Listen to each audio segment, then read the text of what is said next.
How about you just put the laptop here and we answer the questions and read them out? Then you might as well just write it. No, because then we can be like, what a stupid question. We can comment on the questions. It'll be more interesting that way. So you mean a whole new type Put of them interview? here. Yeah, here we go. Right. Remember to say like first question so we know which one goes to which.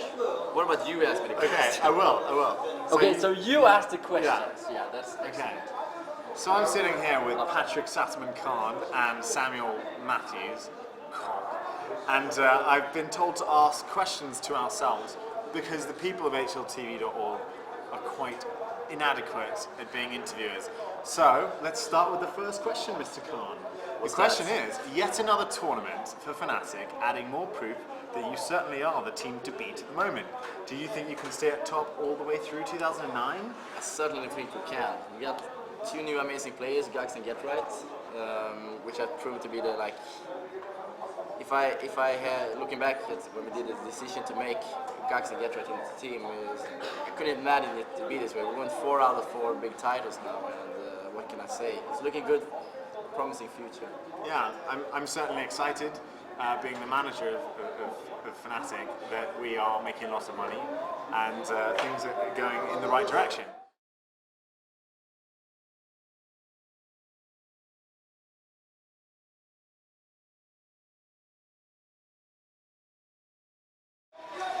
Yeah, we're in Korea, the land of esports, they say, but I think it's more that the land of StarCraft. If you could see the surrounding here, you see like 25, 30 people like looking at the StarCraft monitor, following the E-Stars StarCraft event, but about CS, I don't think it's a big game over here, and hopefully it will gain the game some more attention from us being here and competing. But I think RTS one-on-one games is the main game here in Asia. I think it's like, you can see just the Olympics. The Asians are not good at team games or whatever. It's single games all the time. It's like the individual that counts. So that's one of the reasons. Yeah, I think definitely I'll agree with the fact that because there's on TV over here when we're here, I think the more tournaments the better. I think we can build a fan base.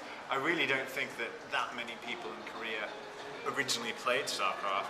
I think the fact that there was so much media exposure from the TV and stuff helped to build it to the status that it has now.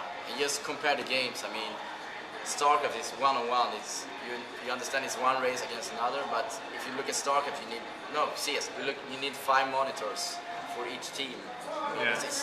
It's not simple to follow CS if you don't understand the basics behind the game. Especially when you don't have like basic things like the score bars of each team to know how many people are left alive and how much health they have. That really helps. It's very messy to follow CS. So moving swiftly on, you were beaten by SK, We Made Fox and lost a single match to MTW, but still came out on top. Can you talk us through the team performance during the group stage and the playoffs?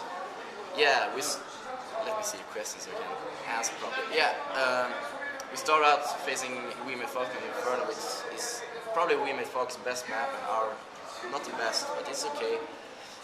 Draw it, ended up 15 all. 15, and follow up by, I think we play next SK, right? Yeah. Yeah, and we lost. But from that it's like we have a turnover, like starting to win games and play better, like understand that we need to bring more energy into our game, and we ended up actually winning game 10 points to SK second at 9 points, and you cannot complain afterward. We still won the group and was faced against MTW, another strong team from Scandinavia. We won 2 versus 1. It was a tight game, but we ended up on the top as we had been doing throughout the year. We were lucky and keeping to our game and just trying to stay calm and focused, and it's working out good for us. Yeah, I think it's important to note that you can't always, even though we dominated the other tournaments and we didn't lose as many maps, the fact that we were able to pull it through when it counts is what we've always been able to do. We've lost before in group stages and come out at the end. I think that's more important. I don't know why we seem to be not as strong in this tournament, at least in the beginning stages, but I think maybe it's just we haven't had a slow start. Yeah, slow start. Bit cold maybe. So moving on, tomorrow you're doing a Steel Series PR event, and soon you have WCG qualifier, and hopefully the WCG main event. But besides that, what are the plans for the Fnatic team from now until New Year's? Yeah, esports is not easiest industry to predict. Yeah. We don't have a clear schedule what we're going to do, but as mentioned in the question, we're going to do the WCG qualifier, which will take place in Stockholm DreamHack. We're going to face SK and obviously also some good Swedish teams such as Big Rip and Lemon Dogs. Yeah. And these guys are probably just seeing hope now and watching on Demons and like trying to adapt to our game, because we don't have a lot of information about these teams. They will come into the matches knowing more about us than we know about them. So WCG qualifier Sweden is something we have to take very serious about, because it's worth a lot of money. I really want to go to China and to compete in the WCG and hopefully claim the title. We got titles in ESWC, CPL, WSG, I think. Yeah, we got a lot of titles, and we don't got the WCG title, which will feel very good to have. Definitely. Maybe you can retire happy at the age of 55. But I would also like to say that to that question, which was... But this is peer event and the WCG. Yeah. That's a good question. Moving on, fnatic has had its ups and downs, but has always been able to find its way back to the very top. How come you can always come back when other teams often cannot? Surely fnatic have had its... sorry. Maybe I'll answer this. Yeah, you do it. Because I think that, to begin with, we've always been a team built on peers. And what I mean by that is that it's built on nomads from HLTV.org, but more that it's built on friendship.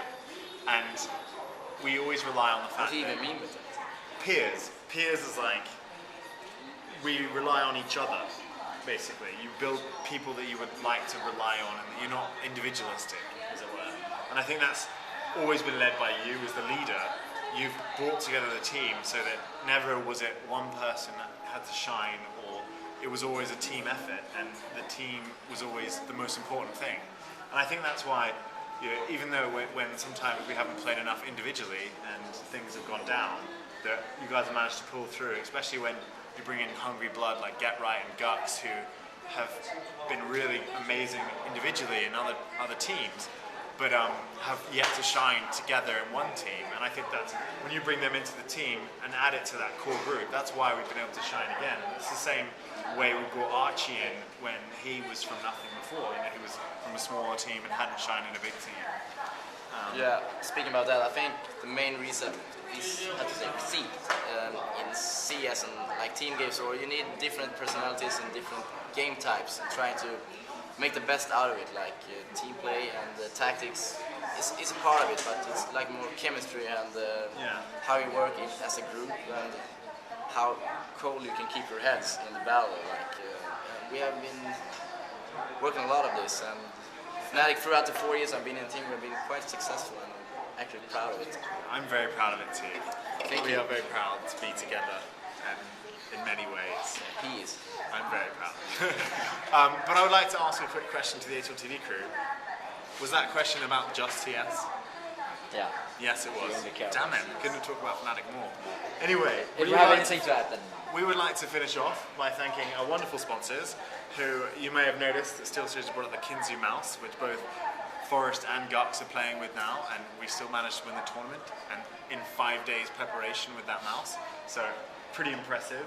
Obviously, one of the main awesome things about doing this traveling is we get to play all over the world, and one of the great things is having MSI laptop, which helps us to do that and train with it. So we'd like to thank those two guys specifically, and obviously all the other great people that have been behind us, and we'd like to wish each other a high five for being so amazing.